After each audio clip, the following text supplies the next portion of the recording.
Assalamualaikum warahmatullahi wabarakatuh. Bismillah walhamdulillah wassalatu wassalamu ala rasulillah Sayyidina Muhammad ibn Abdullah wa ala alihi wa ashabihi wa man wala. La hawla wa la quwwata illa billah. Allahumma salli ala Sayyidina Muhammadin al-fatih lima ughliqa wal khatim lima sabaq nasiril haqqi bil haqqi wal hadi ila siratikal mustaqim wa ala alihi haqqa qadrihi wa miqdarihil azim. Amma ba'd, ikhwan wal akhwat rahimakumullah. Alhamdulillah, bersyukur kita kepada Allah Subhanahu wa taala yang pada saat ini masih memberikan kenikmatan kepada kita, utamanya nikmat iman dan nikmat Islam. Semoga Allah Subhanahu wa taala menjaga kepada dua nikmat ini sehingga kita semua menjadi orang-orang yang selamat dunia dan akhirat. Ikhwan wal akhwat rahimakumullah.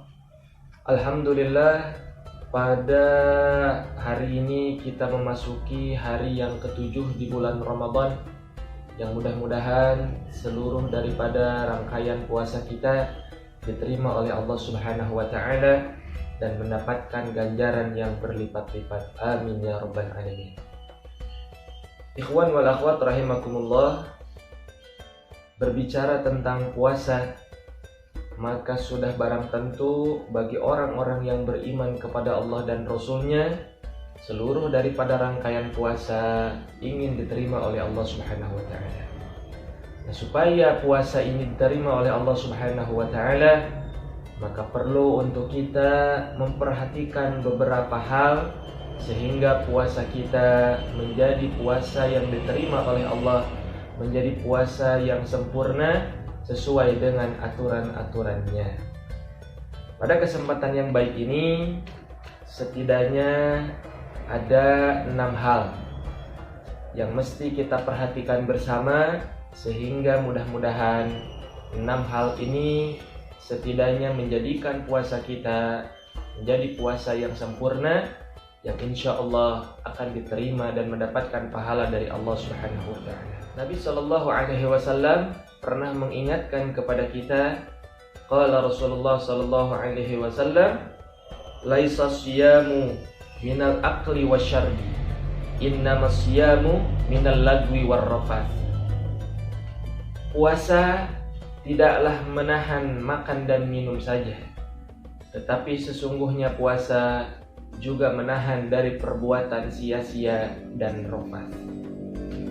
Hadis ini mengisyaratkan kepada kita agar puasa kita tidak hanya melaksanakan puasa secara lahiriah saja, yaitu menahan daripada lapar dan haus saja, akan tetapi puasa kita mesti sesuai dengan puasanya orang-orang soleh, para ulama salafun soleh, yang mana mereka orang-orang soleh tidak hanya puasa menahan haus dan lapar saja, akan tetapi puasa orang-orang soleh tersebut yaitu juga menahan daripada segala perbuatan sia-sia dan juga rafath. Hal pertama yang mesti kita perhatikan supaya puasa kita menjadi sempurna, yaitu yang pertama, menundukkan pandangan dari hal-hal yang diharamkan Allah Subhanahu wa taala. Di dalam satu hadisnya Nabi sallallahu alaihi wasallam pernah bersabda, qala Rasulullah sallallahu alaihi wasallam, an-nazratu sahmun masmumun min sihami iblis la'anahu Allah taala. Faman tarakaha khaufan minallahi atahu Allah taala azza wa jalla imanan yajidu halawatahu fi qalbihi. Pandangan itu merupakan salah satu anak panah yang beracun di antara anak panah iblis yang dilaknat Allah Subhanahu wa taala. Siapa yang meninggalkan pandangan tersebut karena takut kepada Allah Subhanahu wa taala, maka Allah Subhanahu wa taala akan memberikan iman yang akan didapati kelezatannya di dalam hatinya. Nah, itulah hal pertama yang mesti kita perhatikan. Kemudian hal yang kedua, menjaga lisan dari perkataan-perkataan yang diharamkan Allah Subhanahu wa taala. Menjaga lisan ini salah satu di antaranya adalah kita menjauhi daripada ucapan yang bohong. ucapan yang dusta, berkata yang keji, berkata yang kasar, menggibah, membicarakan kepada orang lain, melakukan pertengkaran dan perdebatan. Maka itu adalah salah satu di antara kita dalam rangka menjaga lisan. Maka oleh karena itu, supaya puasa kita sempurna, jagalah lisan kita ini dari sesuatu yang diharamkan oleh Allah Subhanahu wa taala. Dan sibukkanlah lisan kita ini dengan mengucapkan sesuatu yang bermanfaat, bertadarus Al-Qur'an, dan juga berzikir kepada Allah Subhanahu wa taala. Nabi sallallahu alaihi wasallam pernah bersabda, "As-siyamu junnatun, fa idza kana ahadukum sha'iman wala yarfusu wala yajhal wa inni imru'un qatalahu aw syatamahu falyaqul inni sha'imun." Puasa itu adalah perisai. Oleh karena itu, jika salah seorang di antara kalian berpuasa, maka janganlah berkata-kata kotor dan tidak juga berlaku bodoh.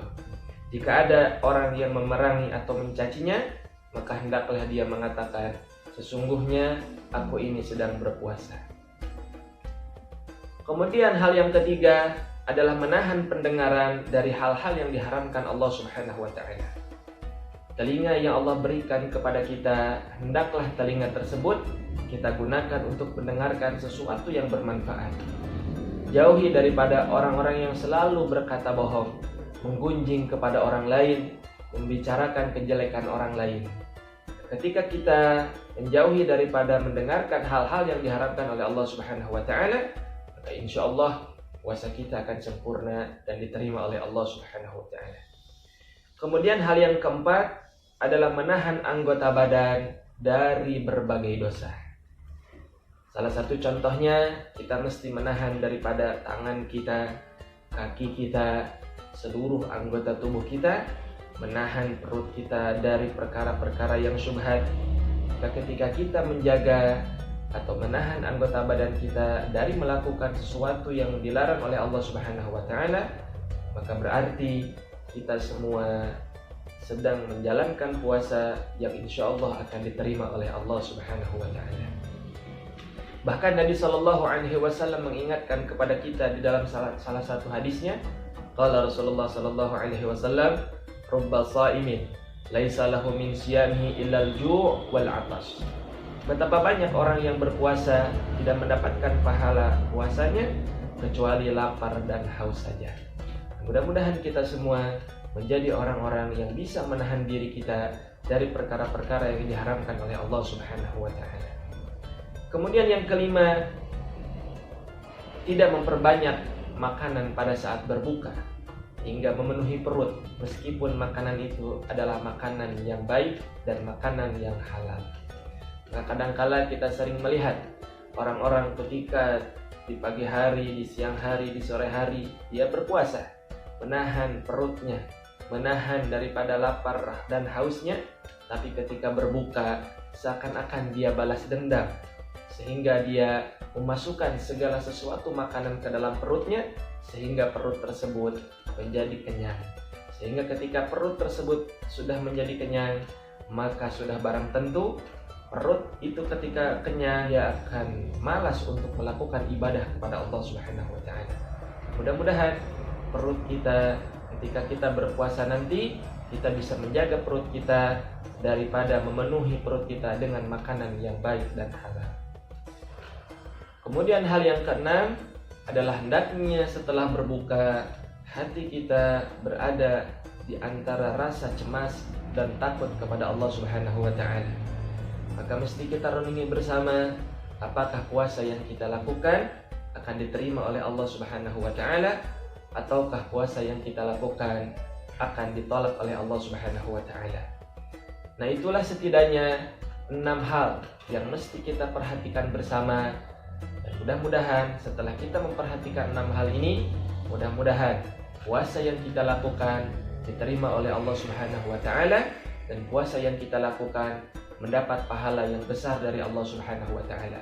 Mudah-mudahan Allah Subhanahu wa taala menjaga hati kita, menjaga pandangan kita, menjaga seluruh anggota tubuh kita dari sesuatu yang diharamkan oleh Allah Subhanahu wa taala. Dan mudah-mudahan kita semua dijadikan oleh Allah Subhanahu wa taala menjadi hamba-hamba yang beriman, menjadi hamba-hamba yang bertakwa kepada Allah Subhanahu wa taala, sehingga kita semua bisa masuk ke dalam surganya Allah Subhanahu wa taala. Wallahu a'lam bishawab. Wassalamualaikum warahmatullahi wabarakatuh.